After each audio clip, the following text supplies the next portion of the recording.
तो आपके स्क्रीन में प्रभुपाद जी का लेक्चर आ गया है, जहाँ पर हमने पिछले हफ्ते छोड़ा था उधर से हम आगे बढ़ते हैं। Everyone is busy with Sutamita Ramani. So,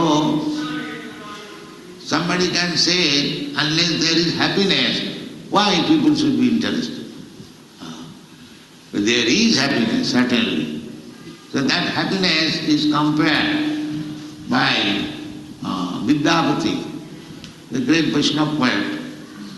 It is just like Tatala Saikate Varibindu Sama. Just like desert. You have seen desert. Desert means it requires huge quantities of water. Nowadays, practically, in every country, especially in India, every land is just like desert for want of water.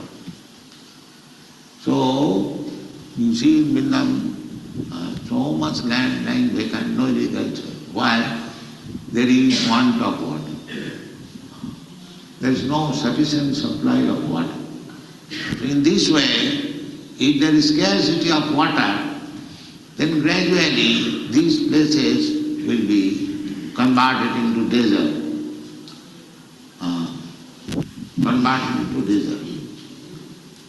So the desert word is used because it requires huge quantity of water.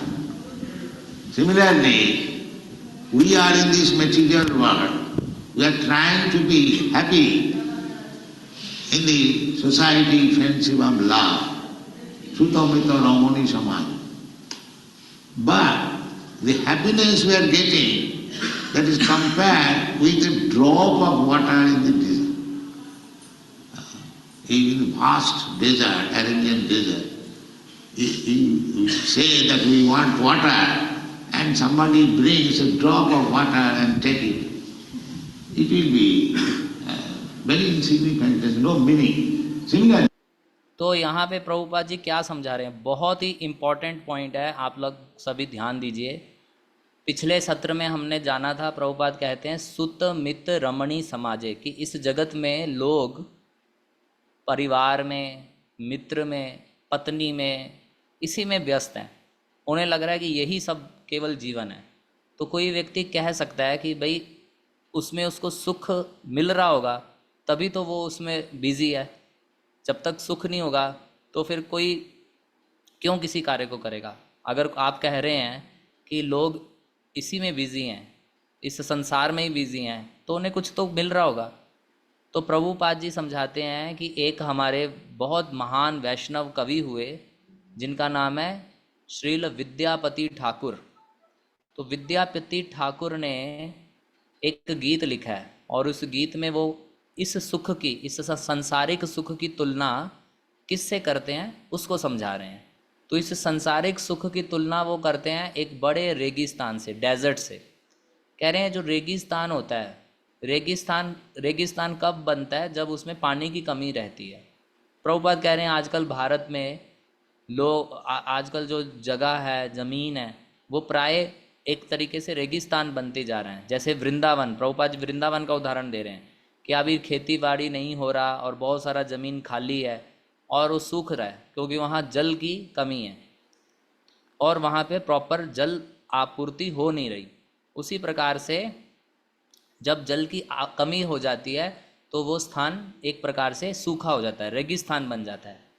रेगिस्तान का अर्थ है वो जगह जहाँ पे बहुत मात्रा में जल की आवश्यकता है। इस जगत को रेगिस्तान से कंपेयर किया गया है। तो श्रीला विद्यापति ठाकुर जो वैष्णव कवि हैं वो कहते हैं कि हम इस संसार में, समाज में, मित्रता में, स्त्री में, पुरुष में, स्त्री पुरुष में सुख ढूंढना चाहते हैं।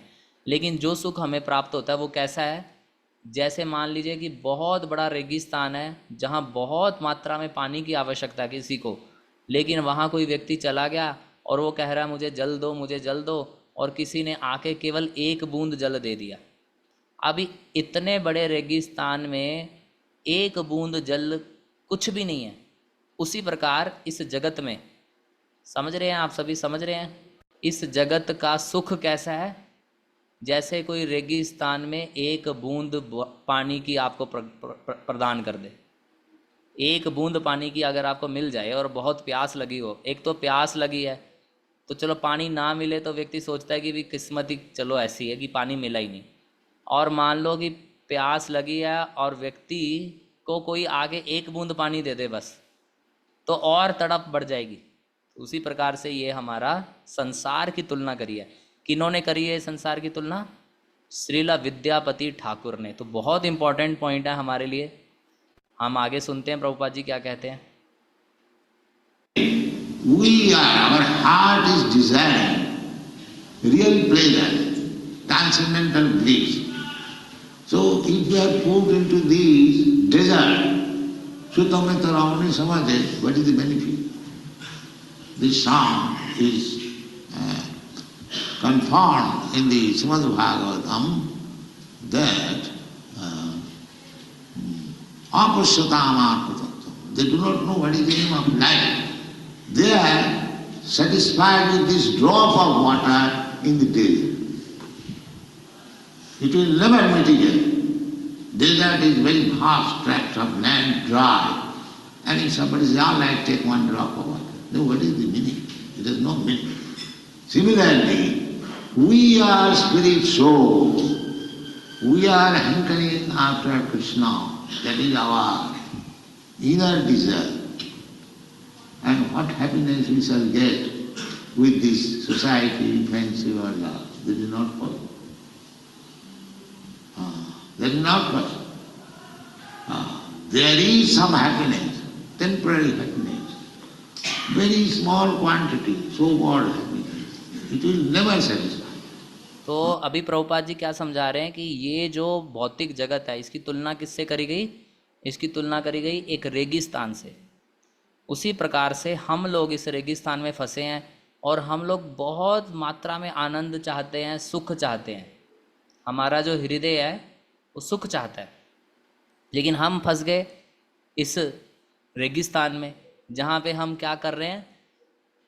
उस सुख को प्राप्त करना चाह रहे हैं। कहाँ पे? शुद्ध मित्र रमणी समाजे, मतलब समाज में, पुत्र परिवार में, मित्रों में, या फिर किसी पुरुष या स्त्री में।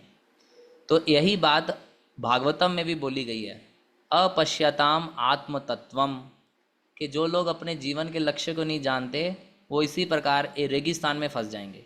और रेगिस्तान में क्या मिलेगा? एक बूंद पानी की दे दी जाएगी आपको, और हम सोचेंगे कि हाँ ठीक है एक बूंद मिल गई, लेकिन एक बूंद से हमारी प्यास नहीं बुझेगी। हम लोग सोच बैठे हैं ठीक है एक बूंद मिल जाए, नहीं, इसका कोई अर्थ नहीं है एक बूंद पानी का। हम क्योंकि भगवान कृष्ण के अंश हैं, हम कृष्ण के पीछे पड़े हैं। एक्चुअली में हम कृष्ण को चाहते हैं, क्योंकि कृष्ण आनंद गर्न है, आनंद है, कृष्ण आनंद के सागर हैं, और हम उतना सुख चाहते हैं, लेकिन हमें मिलता कितना है? एक बूंद। तो हम जो इस संसार के समाज में, मित्रता में, प्रेम में जो सुख ढूंढ रहे हैं, उससे हमारी प्यास नहीं बुझेगी। थोड़ा बहुत मिलेगा, लेकिन उससे हम संतुष्ट नहीं होंगे। अगर आप इस बात से एग्री करते हैं तो चैट बॉक्स पे हरे कृष्णा लिख के भेजिए। साथ ही समय आप आगे सुनते हैं। Actually we are trying to get, because we are eternal, we are trying to get eternal happiness. That is Krishna is speaking here. Jnanam teham savidyam pravakshami anasuya. Anasuya means, asua means envious. Envious. Everyone is envious of Krishna. That is demand. Just like Kamsa. In this tract of land, Mathura, there was Kamsa. He was so envious that he ordered to his servant that as soon as Krishna is born, please bring the child, I shall kill. This is Asura. So at the present moment, practically the whole world, they want to be godless. The scientists and everyone is trying to prove that there is no God, there is no Krishna. This is all sentiment, especially the communist country. So if you become demo, communist, or in favor of that, then you are also infected with aswa, envious of Krishna. Then you cannot understand. Then you cannot understand. Krishna is very strict. But the devotees are very lenient. Krishna doesn't want to speak with demons. But the devotees are so kind, they go to the demons and pray, kindly hear about us. तो अभी प्रभुपाद जी क्या समझा रहे हैं? प्रभुपाद जी समझा रहे हैं कि हम एक भौतिक जगत के रेगिस्तान में सुख प्राप्त करने का प्रयास कर रहे हैं और हमें मिलता है केवल एक बूंद, और हमारी प्यास है आध्यात्मिक बहुत अधिक है, वो केवल कृष्ण कॉन्शियसनेस में पूरी होगी। हम प्रयास कर रहे हैं लेकिन उस शाश्वत सुख को प्राप्त करने का प्रयास कर रहे हैं क्योंकि हम भी शाश्वत हैं। इसलिए भगवान श्री कृष्ण कहते हैं ज्ञानम ते अहम स विज्ञानम प्रवक्ष्यामि अनसूयवे। यहाँ पे अनसूयवे, अनसूयवे का अर्थ देखिए, अनसूयवे का अर्थ होता है जो द्वेषी नहीं है, और असूया का अर्थ होता है द्वेषी। तो जब तक हम कृष्ण के प्रति द्वेष कर रहे हैं तब तक हम इस संसार में फंसे रहेंगे। इसलिए हम सारे असूया हैं। हमें अनसूया बनना है लेकिन हम असूया हैं। असूया मतलब एक अर्थ कह सकते हैं एक प्रकार के हम असुर हैं। जैसे कि कंस मथुरा में कंस नाम का एक भगवान श्री कृष्ण का मामा हुआ, तो वो कृष्ण भगवान से बहुत द्वेष करते थे। इतना द्वेष करते थे कि उन्होंने अपने सर्वेंट्स को, अपने कुछ लोगों को कह के बैठे थे कि जैसे ही कृष्ण भगवान प्रकट हों या जन्म लें उसको मेरे पास ले आओ, मैं उसे मार दूंगा। ये है असूया, द्वेषी। तो आज के समय में इस जगत में हर कोई भगवान से द्वेष करता है। इवन जो बड़े बड़े साइंटिस्ट हैं, वैज्ञानिक हैं, वो भी यही प्रूव करने में लगे हैं कि भगवान नहीं होते हैं, कृष्ण नहीं है, सब ये झूठ है, भावुकता है, सब इस प्रकार से वो प्रचार करते हैं। ये सब असूय है क्योंकि वो कृष्ण से द्वेष करते हैं। तो अगर हमारे हृदय में भी ऐसी भावना है तो हम भी असूय हैं, हम कृष्ण से द्वेष करते हैं। तो जब तक हम द्वेष करते हैं कृष्ण से तब तक हम कृष्ण को नहीं समझ सकते। कृष्ण बहुत इस मामले में स्ट्रिक्ट हैं, वो द्वेषियों से बात भी नहीं करते, कृष्ण द्वेषियों से ज़्यादा डील नहीं करते। लेकिन यहाँ पे प्रभुपाद जी कृष्ण के भक्तों की बात कह रहे हैं कि कृष्ण तो बड़े स्ट्रिक्ट हैं, बात नहीं करते, लेकिन जो उनके भक्त हैं वो बड़े दयालु होते हैं। वो इवन इन द्वेषियों से भी जाके रिक्वेस्ट करते हैं कि कृपया करके भगवान कृष्ण के बारे में, भक्तों की महिमा है। तो आप लोग इसे नोट कर सकते हैं। This is therefore a devotee is more merciful than Krishna. Krishna doesn't speak to the demon unless you are one is bhakta. It's like Bhagavad Gita spoken to Arjuna. Bhaktosi, sakhachi. Krishna never speaks. Krishna is very strict. But the devotee, Krishna said, Jayamam paramam bhuyam mad bhakteshu avidhasya. About Bhagavad Gita, he says, one who speaks this confidential knowledge amongst the bhaktas, he recommends the bhaktas. But the devotees, they are so merciful, they go to the abhakta, transgressing the order of Krishna, because they are so merciful. All right, Krishna has rejected that, let me try. Let me try. This is the position of a bhakta. They are not only unenvious to God, but they are also unenvious. Therefore their name is Karuniko. Karuniko. तो प्रभुपाद जी क्या कह रहे हैं कि इस जगत में जो लोग हैं, वैज्ञानिक लोग, भौतिकवादी लोग, सब कृष्ण से द्वेष करते हैं। और कृष्ण इतने स्ट्रिक्ट हैं कि द्वेषियों से बात नहीं करते। ये बात बहुत अच्छा लगा, प्रभुपाद जी का पॉइंट बहुत स्ट्रांग पॉइंट है। कृष्ण द्वेषियों से बात भी नहीं करते, डील भी नहीं करते, वो केवल भक्तों से डील करते हैं। इसीलिए अर्जुन को क्या बोल रहे हैं कि तुम्हें मैं भगवत गीता सुना रहा हूँ क्योंकि तुम मेरे भक्त हो, सखा हो। इवन कृष्ण इतने स्ट्रिक्ट हैं कि कृष्णा ने भगवत गीता के 18वें अध्याय के 68 नंबर श्लोक में बोला है, या इमं परमम गुह्यम मद भक्तेषु अभिदास्यति, कि जो भगवत गीता है, ये जो विज्ञान है, ये जो गुह्य ज्ञान है, ये भक्तों के बीच में बोलना है। भगवान ने बोला भक्तों के बीच में बोलना है, अभक्तों को नहीं बोलना। लेकिन भक्त, उनके भक्त इतने दयालु हैं कि वो अभक्तों को भी बोलते हैं, उनको भी भगवान का संदेश देते हैं। वो बोलते हैं अच्छा ठीक है, कृष्णा ने इनको रिजेक्ट कर दिया, चलो कोई बात नहीं, मैं ट्राई करता हूँ, मैं लाता हूँ इनको भगवान के पास, मैं प्रयास करता हूँ। तो ये भक्तों का स्तर है, भक्तों का स्थान, पोजीशन है कि भक्त भगवान से द्वेष नहीं करते, प्लस वो दूसरे किसी से भी द्वेष नहीं करते। भक्त भगवान भी नहीं करते किसी से द्वेष, लेकिन फिर भी भगवान जो है थोड़ा रिजर्व रहते हैं, वो द्वेषियों से डील नहीं करते, उनको अलग, उनके लिए डीलिंग के लिए माया है।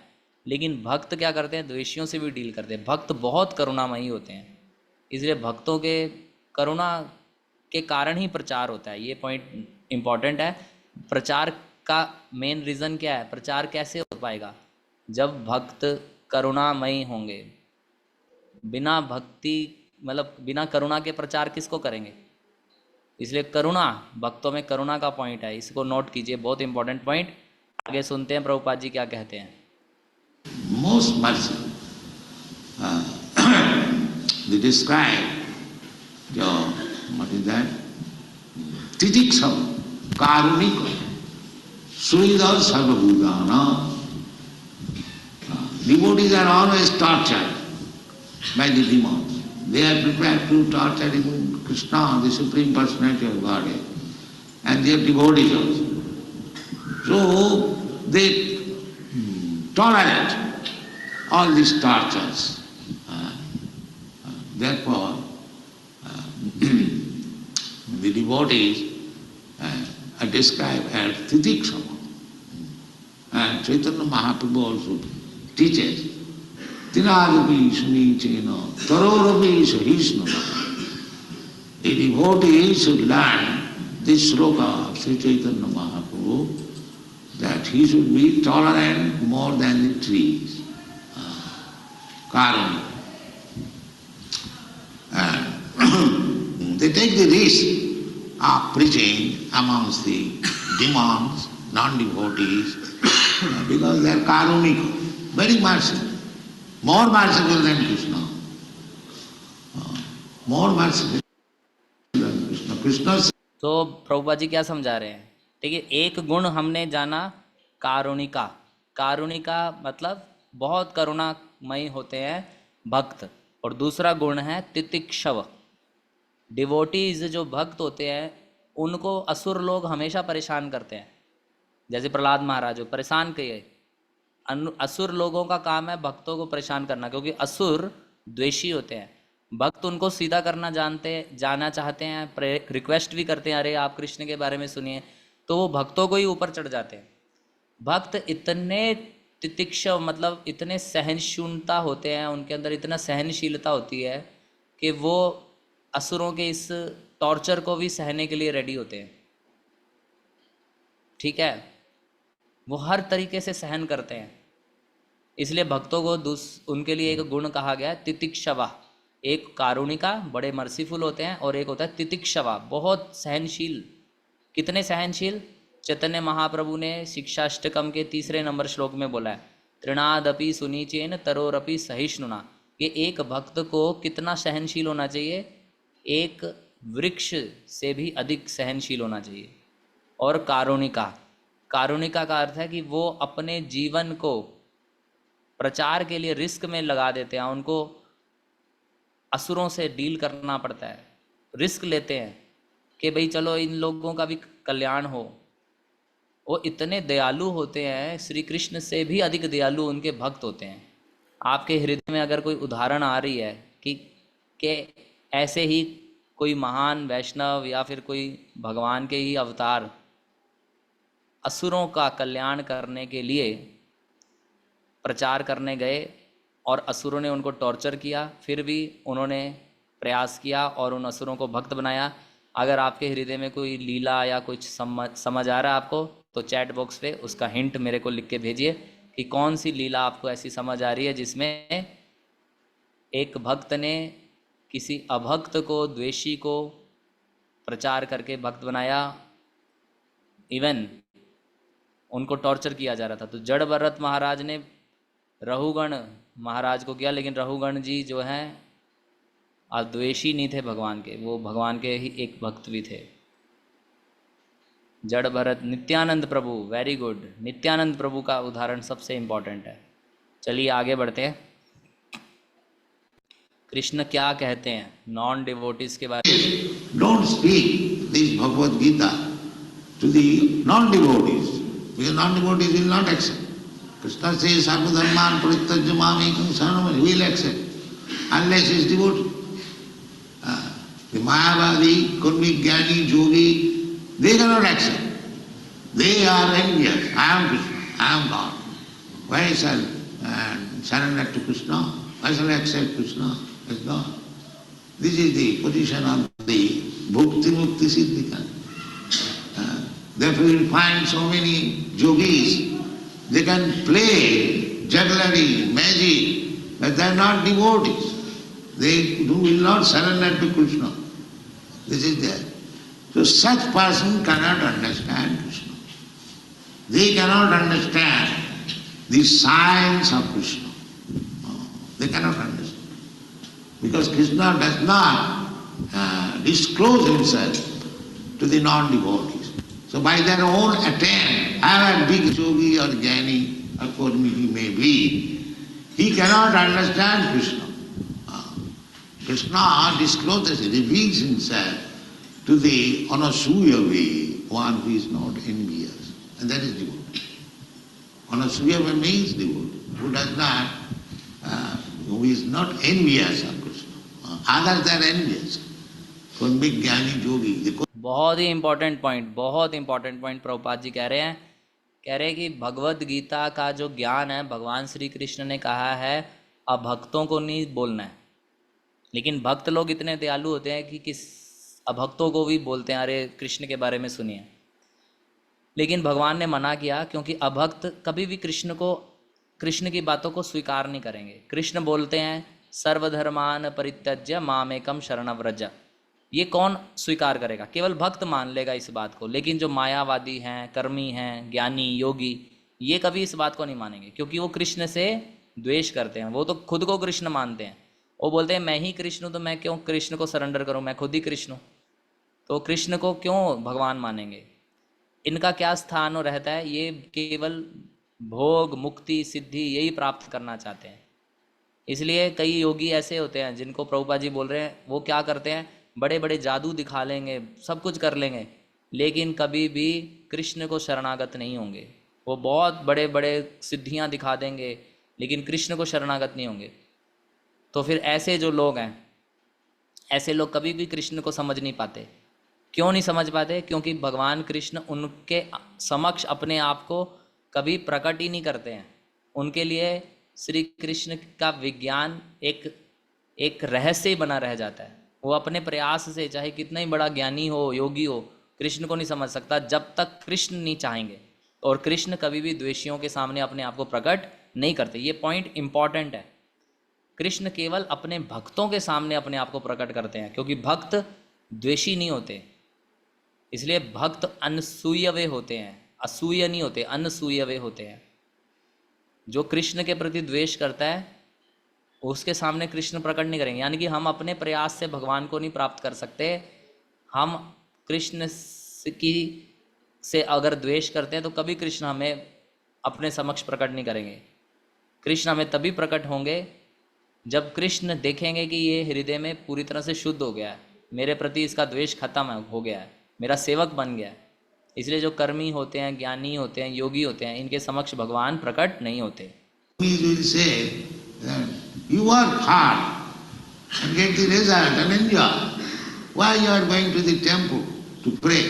This is the philosophy of the communists.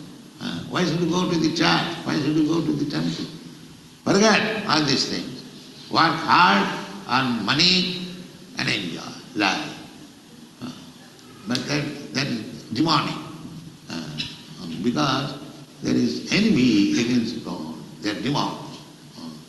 So the science of God or science of Krishna, Krishna Tattva, is never disclosed or revealed amongst the non-devotees demons. It can be revealed, it can be understood by a person like Arjuna. Therefore it is said, Anasuyave Jnanam Tiham Pravakshami. Anasuyave. This very word, we should never be envious to Krishna and his devotee. If you think that I will begin, I am envious to the devotees, but I am not envious to Krishna. No, Krishna does not accept that kind of devotee. You, first of all, you should be not envious to the devotee. Mad bhakta puja bodhika. If you are envious to my devotee, and if you become a devotee, that is not. That is stated that one who is directly devotee of Krishna is not devotee. One who is devotee through his devotee, he is devotee. This philosophy should learn. तो अभी प्रभुपाद जी और important point बता रहे हैं.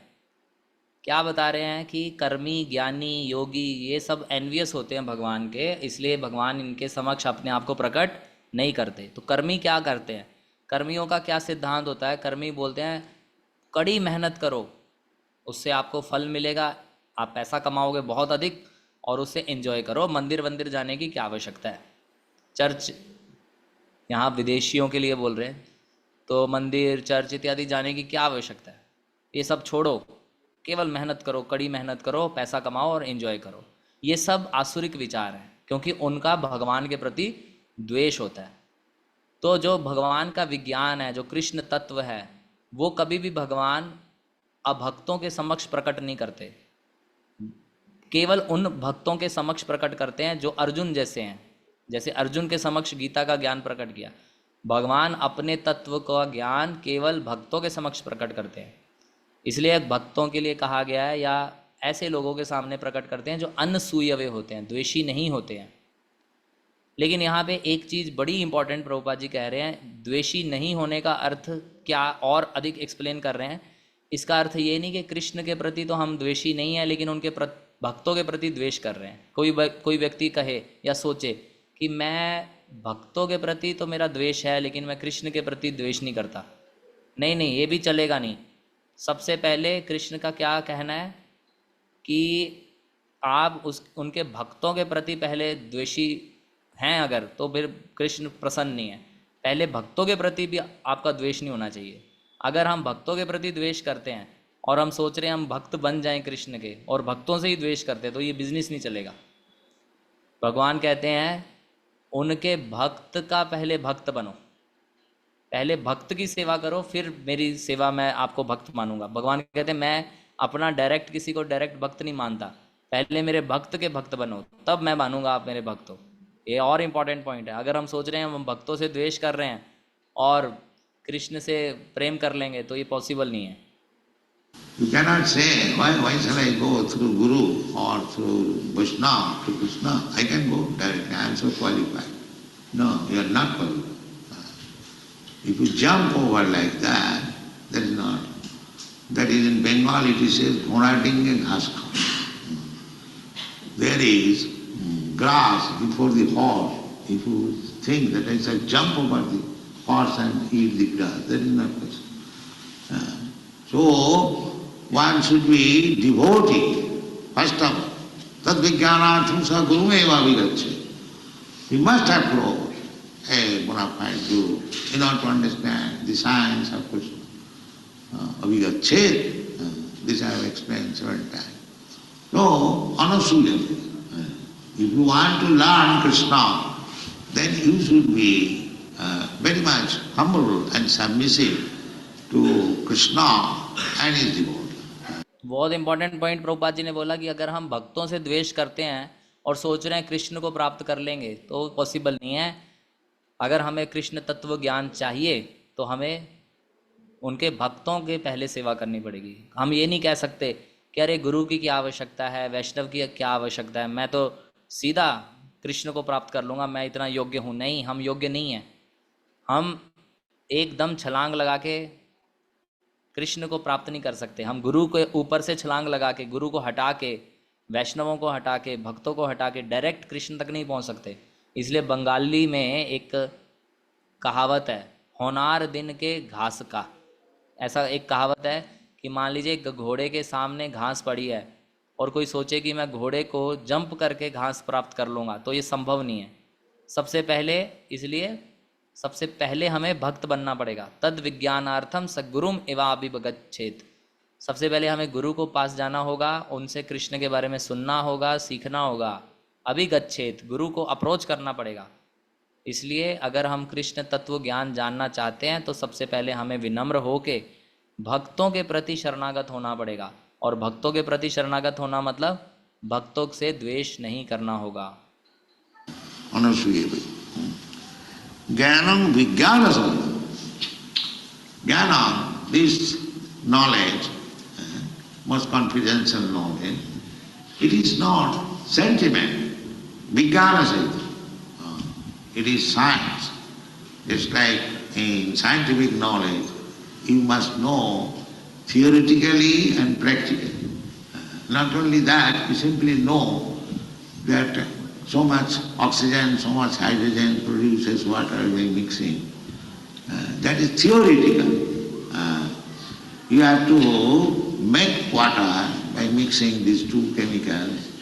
That is practical. So in the BSc examination, they take examination, test, theoretical and practical.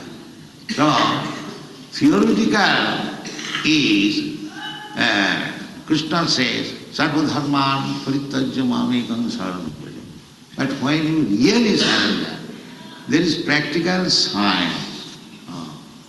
That is practical. If you decide to surrender, that is called Saranagati, then you have to learn the science, how to become surrender. That is Vijnana.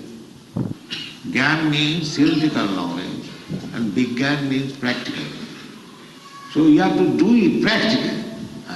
Not that I have read Bhagavad Gita and Bhagavad, so I have become. No. You should practically demonstrate in your life that you are actually good. That is called Vijnana Sahitam. Jnanam Vijnana Sahitam. And Jajgantya, if you learn this science, Jajgantya, moksha se asubha. The result is you become liberated from this asubha, inauspicious condition of life. Asubha. तो very important point Prabhupada ji कह रहे हैं कि jump नहीं कर सकते, गुरु के पास जाके सीखना होगा। ज्ञानम विज्ञानम सहितम। ज्ञान मतलब होता है नॉलेज, ज्ञान। ये जो भगवत गीता का ज्ञान है ये कोई साधारण ज्ञान नहीं है, बहुत गूढ़ ज्ञान है। विज्ञान सहितम, इसका विज्ञान सीखना पड़ेगा। मतलब कहने का कि जब हम पढ़ाई करते हैं साइंस की तो एक होता है थ्योरी और एक होता है प्रैक्टिकल।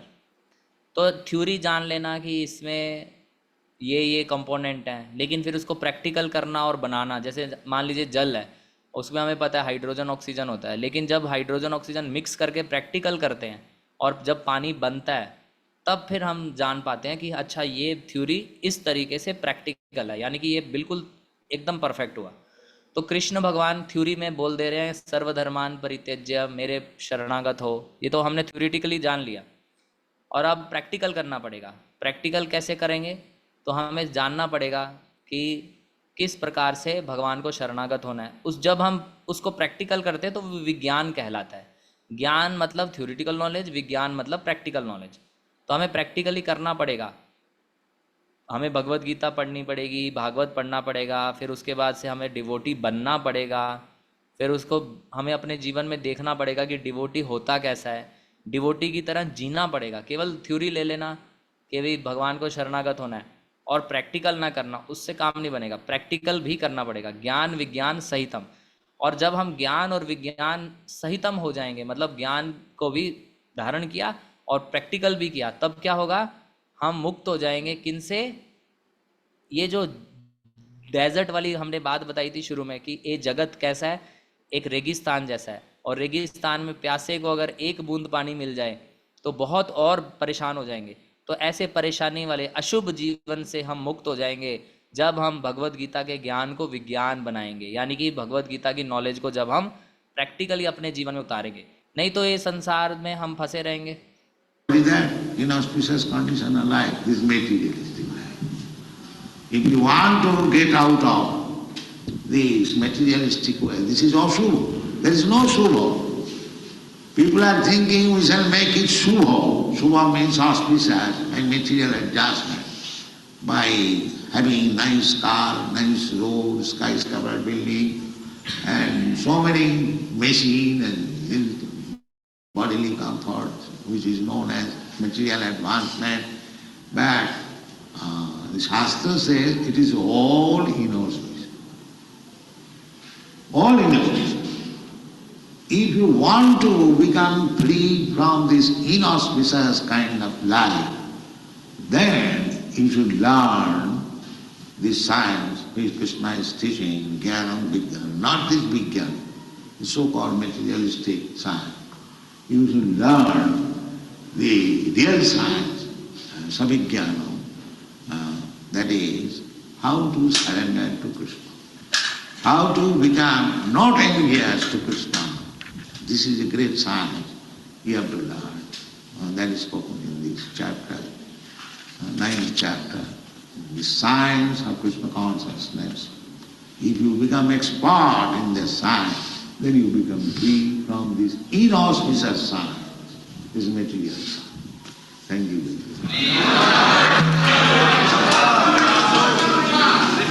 प्रभुपाद जी क्या बोल रहे हैं? कह रहे हैं कि अगर हम इस भगवत गीता के ज्ञान को विज्ञान यानी कि प्रैक्टिकल अपनी लाइफ में उतारते हैं तो हम अशुभ जीवन से मुक्त हो जाएंगे। अशुभ जीवन कौन सा जीवन? यही भौतिक जगत का जीवन। हम इस संसार में फंसे हुए हैं, इससे बाहर निकल जाएंगे और शुभ को प्राप्त करेंगे। अभी लोग क्या सोचते हैं कि जो हमारा ये भौतिक जीवन है इसी में ही हम एडजस्टमेंट कर रहे हैं। जैसे इस जगत में तो कष्ट है, लेकिन हम सोचते हैं नई कार, अच्छी गाड़ी ले ली, अच्छी सड़कें हैं, बड़ी बड़ी बिल्डिंगें हैं, मेरे पास ये मशीन है, मेरे पास ये फैसिलिटी है, हम इसी को ही सोच रहे हैं शुभ है। लेकिन ये सब अशुभ है, शास्त्र इसको अशुभ कहता है। अगर हम इस अशुभ प्रकार के जीवन से निकलना चाहते हैं तो हमें श्री कृष्ण के दिए हुए ज्ञान को विज्ञान के सहित अपने जीवन में उतारना है। हम भौतिक जगत के विज्ञान की बात नहीं कर रहे, हम आध्यात्मिक ज्ञान को, जो भगवत गीता का ज्ञान का, उसके विज्ञान की बात कर रहे हैं।